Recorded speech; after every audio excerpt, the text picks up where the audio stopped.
주 52시간 근무제가 300인 이상 사업장에 도입이 된 지 1년 4개월이 지났습니다. 내년부터는 중소기업을 포함한 300인 미만 사업장으로 적용이 확대되는데요.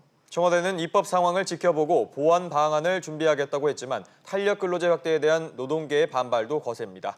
여야의 충돌에 노정 갈등까지 주 52시간제를 둘러싼 논란과 해법 짚어보겠습니다. 조경엽 한국경제연구원 선임연구위원과 이 자세한 이야기 나눠보겠습니다. 어서 오세요. 어서 오세요. 네, 안녕하십니까. 네. 주 52시간제가 내년부터 300인 미만 사업장에도 적용이 된다고 합니다. 그런데 이 고용노동부 실태조사 결과를 보면 아직 절반 가까이가 준비가 안 된 걸로 나왔어요. 예, 맞습니다. 여러 가지 측면에서 보면 이제 대기업보다는 중소기업이 대응력이 이제 취약한 게 사실이거든요. 말씀하신 대로 고용노동부 실태조사는 10명 중 4명이 이제 준비가 안 된 거로 나타나고 있지만 중기 중앙의 조사를 보면 10곳 중에서 이제 6곳이나 이제 준비가 부족한 것으로 나타나고 있습니다. 네. 준비가 이제 안 된 이유로 보면은 이제 53.3%가 추가 채용에 따른 이제 인건비 상승, 그다음에 이제 13.7%가 주문 예측 불확실성에 대한 이제 대응력 약화, 그다음에 10%가 이제 구인난으로 인한 이제 인력 부족을 이제 꼽고 있는 상황입니다. 네.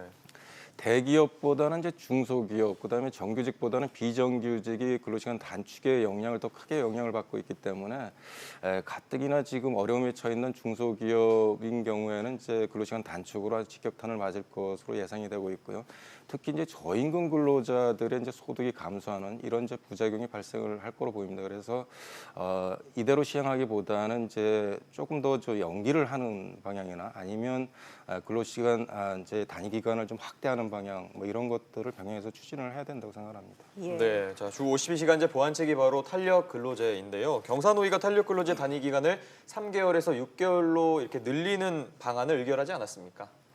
예, 그렇습니다. 이제 근로시간 이제 단위 기간은 이제 3개월에서 6개월로 늘리기로 이제 경사노위에서 이제 합의를 했지만 업계에서는 6개월 가지고는 이제 부족하다는 주장입니다. 네. 실제로 이제 빈과류랑 호텔 등 이제 계절성이 강한 업종이나 그다음에 이제 제품, 그다음에 반도체와 같이 제품 주기가 6개월 이상인 경우에는 단위 기간을 6개월로 확대하더라도 이제 생산 차질이 불가피하게 발생할 수밖에 없습니다. 그래서 그다음에 이제 이런 이제 납기 준수나 생산 차질이 발생을 하게 되면 기업도 영향을 받지만 문제는 여기에 이제 고용돼 있는 고용들의 이제 실업 사태 같은 경우도 발생할 가능성이 높습니다. 네. 더욱 이제 기업은 1년 단위로 이제 인력 채용이라든가 투자나 사업 계획을 세우고 있기 때문에 6개월은 이제 너무 짧아서 실질적인 효과를 가져오기가 좀 어려운 측면이 있습니다. 그래서 대부분의 이제 선진국에서는 1년을 단위로 이제 이 근로시간 기간을 선정을 하고 있는데요. 네. 그래서 우리나라도 이제 단위 기간을 6개월보다는 이제 1년으로 이제 확대하는 방향으로 추진을 해야 된다고 생각을 합니다. 예. 지금 여야가 이 탄력 근로제를 두고 합의에 이르지 못한 상태여서 내년에 중소기업까지 이 적용이 될 경우에는 혼란이 불보듯 뻔할 것 같은데 좀 도입을 연기할 가능성은 전혀 없는 건가요? 예, 지금 우리나라의 이제 그 산업 구조라든지 그 임금 체계, 뭐 생산성 이런 것들을 좀 고려를 해서 추진을 했어야 되는데 단지 선진국에 비해서 근로시간이 길다고 해서 이제 무리하게 추진을 하면서 이제 부작용이 좀 발생을 하고 있는데요.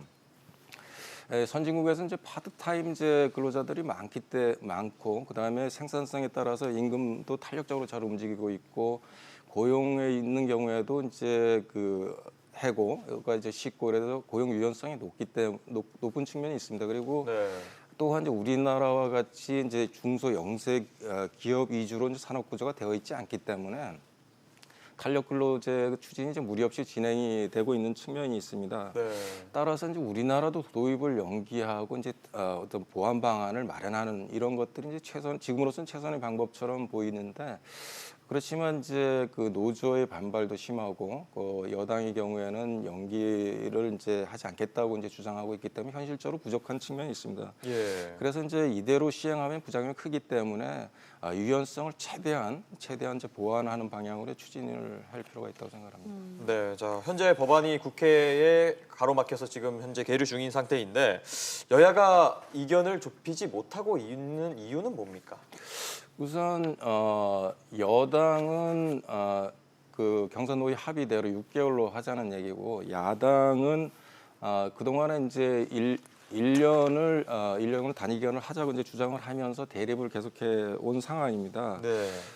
여야 간 의견 차이가 이제 좁혀지지 않고 이제 시간만 흘러가다 보니까 야당에서 이제 6월 임시국회에서 여당의 주장대로 단위 기간을 이제 6개월로 하되 대신에 이제 선택 근로 시간 정상 기간을 현행 이제 1개월인데 이것을 이제 3 내지 6개월로 이제 확장하는 이런 패키지 딜을 제안을 했습니다. 그렇지만 여당에서는 이제 여전히 경선노위 합의대로 하자는 이제 주장을 하고 있어서 예. 현재 이제 그 합의를 못 하고 있는 상황입니다. 어쨌든 이제 4차 산업혁명 시대를 맞아서 이제 다양한 직종의 서로 속속이 나타나고 있고 그다음에 업무의 특성도 다양해지고 있기 때문에 선진국에서는 이와 같은 이제 선택근로 같은 거를 상당히 이제 도입하는 추세에 있습니다. 그래서 네. 우리나라도 이제 야당이 주장하는 이 선택근로 시간의 그 단위 기간을 좀 확대하는 방향을 좀 고려할 필요는 있다고 생각합니다. 네. 보완책을 마련한다고 해도 좀 근로시간이 단축된다. 그래서 임금이 감소하는 이런 부작용은 좀 피할 수가 없어 보이는데요. 이런 부분을 보완할 수 있는 방법은 어떤 게 있다고 보십니까? 예, 지금 근로시간 단축이 사실 저녁 있는 삶을 보장을 하자 이런 이제 좋은 취지로 도입을 했지만 네. 이런 취지와 달리 항상 이제 결과가 선한 취지라고 해서 결과가 항상 그 좋은 결과를 가져오지는 않는 것 같습니다. 근로시간 단축에 이제 적용을 받는 근로자를 보면 대기업 근로자는 15% 정도뿐이 안 되고 네. 85% 이상이 이제 중소기업에 근무하는 근로자고 그 중에서도 비정규직이 주로 대상이 되고 있습니다. 그러다 보니까 근로시간 단축으로 인해서 저임금 근로자들이 소득이 감소함으로써 이제 소득 격차가 확대되는 이런 이제 문제가 발생을 하고 있습니다. 그래서 이런 문제를 보완하기 위해서는 앞에서 말씀드렸듯이 단위 기간을 1년으로 확대하고 선택적 근로 시간 정상 기간도 좀 확대를 하고 뭐 재량적 근로제를 도입하는 등의 최대한 유연성을 이제 확대하는 방향으로 해야지만 이런 부작용을 조금이라도 줄일 수 있다고 생각을 합니다. 예. 네. 자, 이제 모레 이제 한국은행이 3분기 실질 국내 총생산 속보치를 발표하게 되는데요. 이주열 한국은행 총재가 미중 무역 전쟁의 여파로 올해 경제 성장률이 0.4% 포인트 하락할 수 있다 이런 전망을 내놨는데 좀 어떻게 보십니까? 예, 지금 이제 우리나라 수출의 한 30%가 이제 중국과 미국에 의존을 하고 있기 때문에 미중 무역 전쟁이 우리나라에 상당한 영향을 주는 건 사실입니다. 그렇지만 이주열 총재께서 말씀한 대로 이제 미중 무역 전쟁이 우리나라 성장률을 0.4% 포인트를 끌어내렸는지는 조금 더 체계적으로 분석할 필요가 있습니다. 예. 말씀하신 대로 그 중국 성장이 둔화되면 우리나라가 이제 중국에 수출하는 것이 둔화되고 이런 부작용이 발생을 할 수 있지만 이런 항상 부작용만 발생하는 게 아니거든요. 그러니까 미국이나 중국이 서로 이제 관세를 올리게 되면 우리가 이제 상대적으로 비교 우위가 수출 경쟁력이 상대로 좋아지는 반사이익도 발생을 하기 때문에 예. 긍정적인 효과도 있다고 생각합니다. 문제는 이제 이런 성장률이 지금 올해 2%가 안 될 거로 예상이 되는데 예. 이 원인을 자꾸 대외에서 찾고 실질적으로 현 정부 정책 실패가 가장 큰 원인임에도 불구하고 자꾸 대외에서 찾는 것은 이런 실패를 가리기 위한 이런 걸로 자꾸 느껴지고 있습니다. 그래서 예. 현실을 직시하고 원인이 뭔지를 파악을 하고 이런 것들을 수정하는 작업을 하지 않는다면 지금 위기가 상당히 길어질 것 같은 생각이 듭니다. 예. 네. 마지막으로 수출 상황도 잠깐 보겠습니다. 어제 이제 이달 20일까지 수출 그 실적이 공개가 됐는데 또 19.5% 감소를 해서 11개월 연속 지금 마이너스가 유력한 상황이죠. 예, 맞습니다. 주로 이제 반도체 수출 부진 이제 그런 원인을 가져오는 것으로 보이는데요.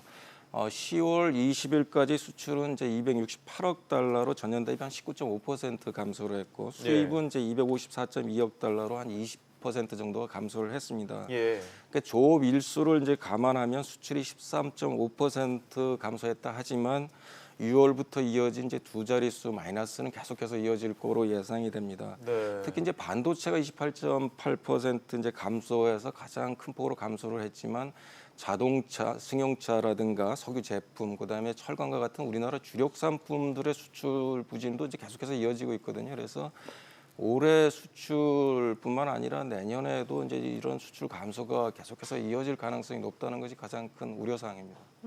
네. 알겠습니다. 오늘 말씀 여기까지 듣겠습니다. 지금까지 한국경제연구원 조경업 선임연구위원과 함께했습니다. 고맙습니다. 고맙습니다. 감사합니다.